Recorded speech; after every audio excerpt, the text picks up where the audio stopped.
Hello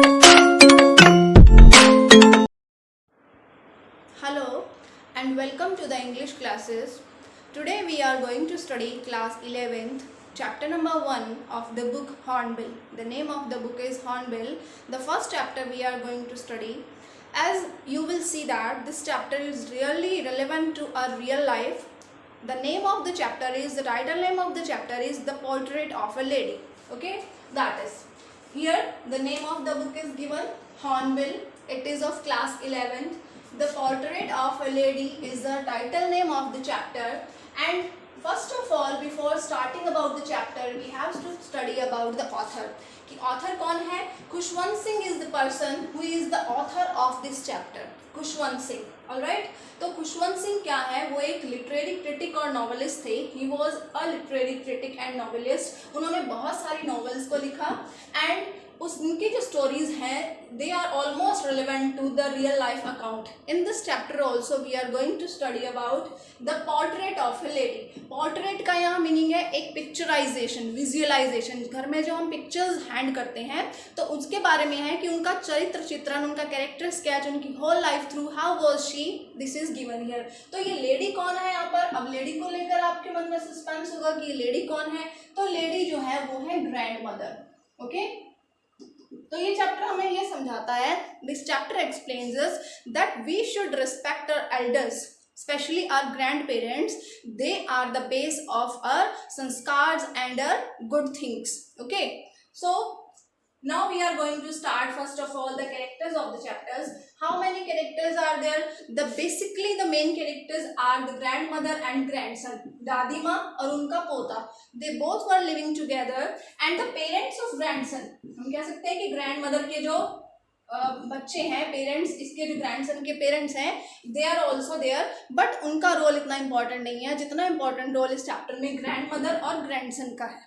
okay, so now first of all, the author tells us the appearance about the visualization of grandfather.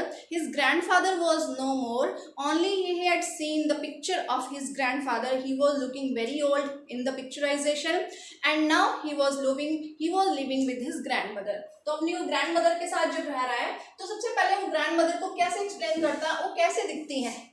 Question में भी इस तरह क्या दिया हो सकता है कि what was the appearance of the grandmother, कि ग्रैंडमदर कैसे दिखाई देती थी. तो वो क्या करती थी, she was having silver hair, उनके सिल्वर हेयर थे और वो वाइट कलर की स्पोर्टलेस साड़ी पहना करती थी. She was wearing a spotless sari of white colour with silver hair, slightly bent, थोड़ी सी झुकी हुई कमर थी उनकी. And she was always having the beads of rosary, the beads of rosary in her hands. ROASRY, rosary होता है जो माला आपने देखी होगी 108 जिसमें मोती होते हैं. उस माला को जब एल्डर्स पीपल अपनी फैमिली में आपने देखा होगा, उसको एन्चेंटिंग करते रहते हैं. एन्चेंटिंग करना, उसको घुमाते रहना, उसको जाप करते रहना. तो ग्रैंड मदर भी यही किया करती थी. She was a religious lady, वो एक रिलीजियस लेडी थी जिसके हाथ में हमेशा क्या रहती थी, रोजरी रहती थी. Always she, as you know that she was a widow. Grandfather की पिक्चर थी घर में तो ग्रैंडफादर वॉज नो मोर, तो वो विडो थी. She was always wearing a white sari. Okay, तो व्हाइट साड़ी पहनती थी वो.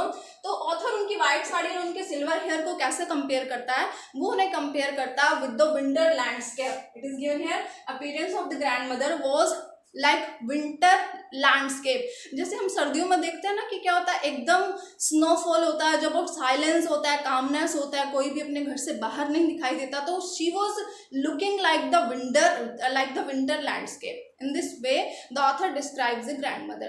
Okay, so in childhood, grandmother and the grandson both were living together in the village, while the parents had shifted to city in search of a good job for their business. That was the reason that they had left their son to the mother. She and her grandson both were living very happily. तो उन दादी और पोते का daily routine क्या था, वो क्या करते थे daily? Every day they were busy. हर दिन रूटीन क्या था उसका? Grand mother woke him up very early in the morning.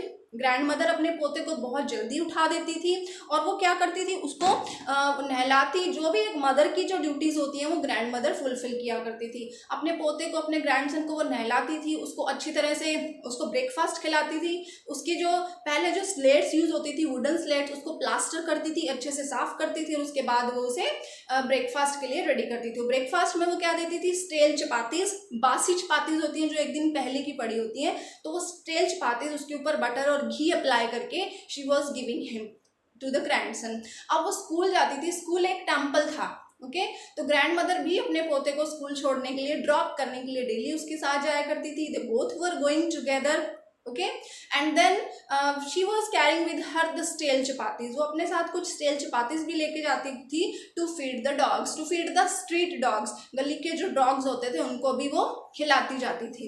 तो जितना टाइम ऑथर स्कूल में स्टडी करते थे उतना ही टाइम ग्रैंड मदर वहाँ पर स्क्रिप्चर्स, रिलीजियस स्क्रिप्चर्स को, धार्मिक ग्रंथों को पढ़ा करती थी। In this way both were leading a very happy life. उसके बाद क्या होता है, इस तरह का रूटीन उनका चलता था डेली। नेक्स्ट पॉइंट क्या आता है, the next point comes the turning point in their relationship. उनके रिलेशनशिप में एक टर्निंग पॉइंट आता है। कब आता है रिलेशनशिप, जब उसके पेरेंट्स, ग्रैंड सन के जो पेरेंट्स हैं उन्होंने बुला लिया था दादी और पोता दोनों को सिटी में शिफ्ट होने के लिए। So this was a turning point, क्योंकि पहले क्या था, ग्रैंड मदर पोते के साथ स्कूल जाया करती थी, everyday she was going with him. अब एक इंग्लिश मीडियम स्कूल में वो बच्चा पढ़ने लगा था। Author was studying in English medium school. He went to school by motor bus, auto rickshaw buses जिसे हम कहते हैं, तो वो मोटर बस में स्कूल जाया करता था। इंग्लिश मीडियम स्कूल था और स्टडी का जो स्ट्रक्चर था वो भी बहुत डिफरेंट था। विलेज में तो ग्रैंड मदर हेल्प करती थी अपने ग्रैंडसन की स्टडीज़ में, लेकिन जो इंग्लिश मीडियम स्कूल की जो स्टडीज़ थी वो टोटली डिफरेंट थी।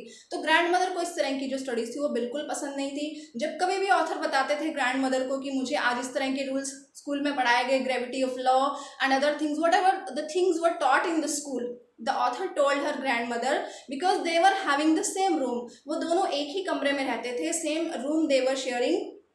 तो ग्रैंडसन जब बताता था अपनी दादी को, स्कूल की बातों के शेयर किया करता था, तो ग्रैंड मदर उसमें इंटरेस्ट नहीं लेती थी। और जब एक दिन ग्रैंडसन ने बताया कि हमारे स्कूल में म्यूजिक भी सिखाया जाता है, music and dance, she got irritated, वो बहुत इरिटेटेड हो गई। She said that dance and music are the performance of only her lords and the beggars, कि जो भिखारी और जो दास दासियां होते थे राजमहल में पहले, उस तरह के जो पीपल हैं वो लोग ही सिर्फ म्यूजिक और डांस करते हैं, जबकि जेंटल फोक जो है वो हम लोगों का ट्रेडिशन है। तो ग्रैंड मदर को जेंटल फोक ज़्यादा पसंद था, जो गाँवों में जो म्यूजिक चलता था, गाँवों का जो फोक था वो ज़्यादा पसंद था। But now she was not interested with the English medium studies, ना तो उसे स्टडी पसंद थी स्कूल की और ना ही उसे इंग्लिश मीडियम स्कूल्स का म्यूजिक पसंद थे। So this was the behaviour of grand mother and grandson. अब वो बहुत कम बात करते थे, ओके।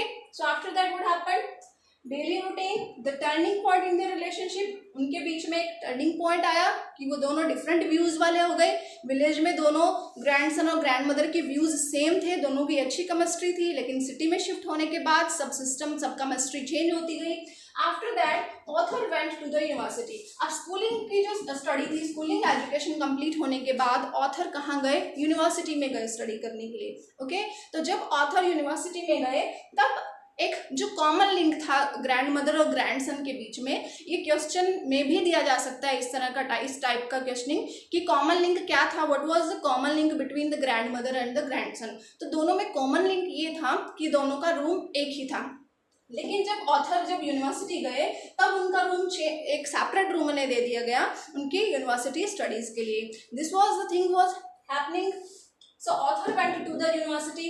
अब ऑथर यूनिवर्सिटी गए तो उनका जो कॉमन लिंक था वो भी छिन गया। अब जो रूम था वो दोनों के सेपरेट हो गए, दोनों बहुत कम बात करते थे एक दूसरे से और बहुत ही कम मिलते थे एक दूसरे से। So this was happening. अब यूनिवर्सिटी की स्टडी कंप्लीट होने के बाद when the author left for abroad, जब ऑथर को अब्रॉड जाना पड़ा कंटिन्यू अपनी स्टडी करने के लिए, अपनी स्टडी अपने फर्दर फ्यूचर को ब्राइटर करने के लिए, खुशवंत सिंह को जब अब्रॉड जाना पड़ा तब क्या हुआ, तो दादी माँ उनके साथ आई रेलवे स्टेशन तक उन्हें ड्रॉप करने के लिए, और The author thought that this was the last visibility of his grandmother. तो ऑथर को लगा कि वो उतनी एज्ड होती जा रही है, वो हो सकता है शायद ये उनकी लास्ट मीटिंग है दादी माँ के साथ, शायद वो कभी नहीं मिल पाएंगे। ग्रैंडमदर जो थी वो अंदर से बहुत दुखी थी जो उसके ग्रैंडसन जा रहा था, लेकिन उसने बहुत अच्छे से अपने ग्रैंडसन को सी ऑफ किया, हग किया, उसे किस किया, and in this way she was there with him into the railway station. तो व्हाट हैपन नेक्स्ट टाइम, जब ऑथर अब्रॉड के लिए जाते हैं, 5 ईयर्स के लिए उनको जाना था अब्रॉड में अपनी स्टडी करने के लिए, तो ग्रैंड मदर जो थी वो सैड होती हैं, लेकिन फिर भी वो उसे बहुत अच्छे तरीके से सी ऑफ करती हैं। और ऑथर ने ये सोचा कि this was the last meeting of his with the grand mother. तो जब वो 5 साल बाद वापस आते हैं, he was happy to see that grand mother was also still alive, कि ग्रैंड मदर अभी भी जिंदा थी। She was waiting for her grandson very eagerly, वो बहुत उत्सुकता से वेट कर रही थी अपने ग्रैंडसन के आने का। तो अब क्या हुआ, जिस दिन ग्रैंडसन आता है उस दिन वो इतना सेलिब्रेशंस करती है। She collected all the ladies of the neighbourhood and she start beating the drums very loudly and songs were there. तो एक बहुत जैसे एक वॉरियर, जैसे योद्धा युद्ध के बाद घर पर वापस आता है, अपने राजमहल में वापस आता है, तो उसका कैसे वेलकम किया जाता है, तो उसी तरह से ऑथर का वेलकम किया गया ग्रैंड मदर के द्वारा। तो ग्रैंड मदर जो उसके पेरेंट्स थे ऑथर के, तो उन्होंने कहा कि you will get very tired, so don't create such type of tiredness, but she did not listen to anyone and continually she was busy with beating the drums and celebrating the arrival of her grandson. Okay, तो वो continue busy रही उसके arrival के लिए। After that what happens, next day, जिस दिन author आते हैं अब्रॉड से, उसके नेक्स्ट डे क्या होता है, ग्रैंड मदर को एक माइल्ड फीवर हो जाता है, हल्का सा बुखार हो जाता है। ओके, क्योंकि वो बहुत थक चुकी होती है पहले इतना सेलिब्रेशन करने के बाद। तो ग्रैंड मदर को जो फीवर होता है, mild fever, doctors were called, doctor को बुलाया जाता है। अब क्या था, डॉक्टर को बुलाने के बाद ग्रैंड मदर को तो पता चल गया कि now it was the last moment of her life, उनके जीवन का लास्ट मोमेंट।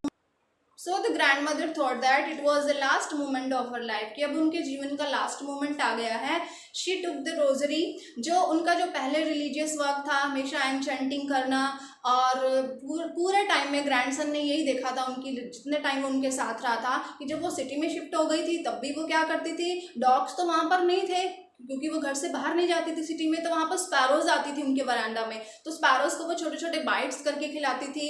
तो बहुत रिलीजियस और बहुत ही काइंड लेडी थी वो। She was really a very kind and religious lady, loving to animals and to the family members also. Alright, so last moment में क्या होता है, वो अपनी जो रोजरी है उसे कंटिन्यू रखती हैं, जबकि उनके फैमिली मेम्बर्स कहते हैं कि you just talk to us a little bit, कि आप हमसे थोड़ी बात कीजिए, but she did not leave her rosary, her beads of rosary. Okay, and after a few moments she was no more, she got dead. अब वो dead हो चुकी थी। तो उनके डेड होने के बाद उनकी जो डेड बॉडी थी वो वरांडा में रखी गई।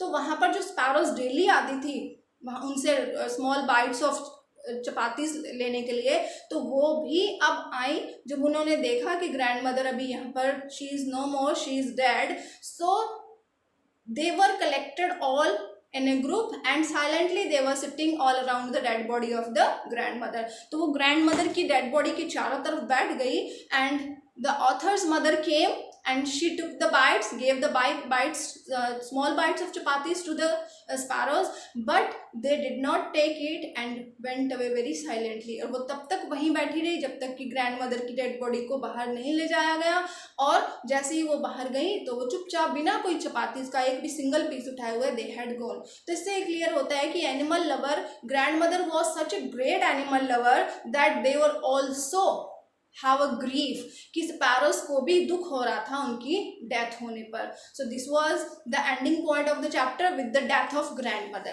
Alright, so what is the message we are getting from the chapter? इस चैप्टर से हमें क्या मैसेज मिलता है कि हमें अपने ग्रैंड पेरेंट्स को भी उतना ही टाइम देना चाहिए, because of lot of pressure of the studies we don't talk to them, we don't care them, these things should not happen to us. For the coming generation, for this generation, this is a message, a great message for them, that they have to be much and much careful, because all the people have to be old one day. एक दिन सबको old होना पड़ेगा, सबकी old age आएगी, तो उस time में अगर उनके साथ उनके ग्रैंडसन या ग्रैंड डॉटर्स मिसबिहेव करेंगे, then how would they feel at that moment. Thank you for listening to me.